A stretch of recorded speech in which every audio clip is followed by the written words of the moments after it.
compartido esta experiencia con gente de muchos países, no solo de América Latina en general, sino que del mundo, y eso hace que siempre la experiencia sea muy enriquecedora, por más de que del estudio que sea. Y el hecho de poder también brindarte esta posibilidad de hacer ciertos másters o posgrados que te brindan la posibilidad de hacer un doctorado, que eso es también algo fundamental para quien quiera seguir el ámbito académico en su vida.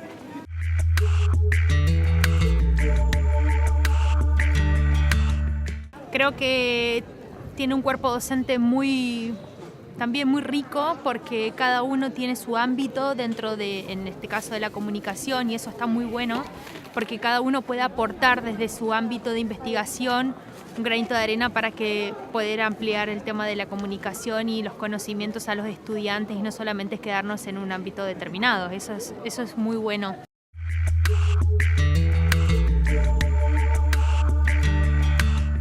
En mi caso, adquirí herramientas que son fundamentales a la hora de trabajar en el ámbito profesional, sobre todo el ámbito online, que hoy es un ámbito que está muy, digamos, de vanguardia y que es necesario tenerlo en cuenta, y creo que cómo se está estructurado el máster ha hecho que todas esas herramientas se incorporen.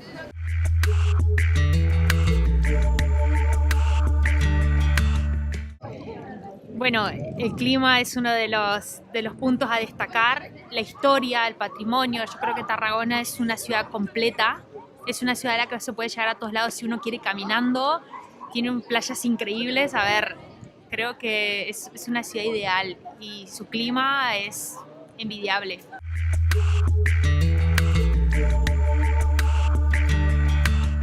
Fue muy bueno, la universidad me ayudó mucho, me ha simplificado muchos aspectos que son necesarios para, digamos, a nivel burocrático para poder ingresar a España, y me ha facilitado mucho todo el proceso, así que realmente ha sido muy bueno, muy bueno.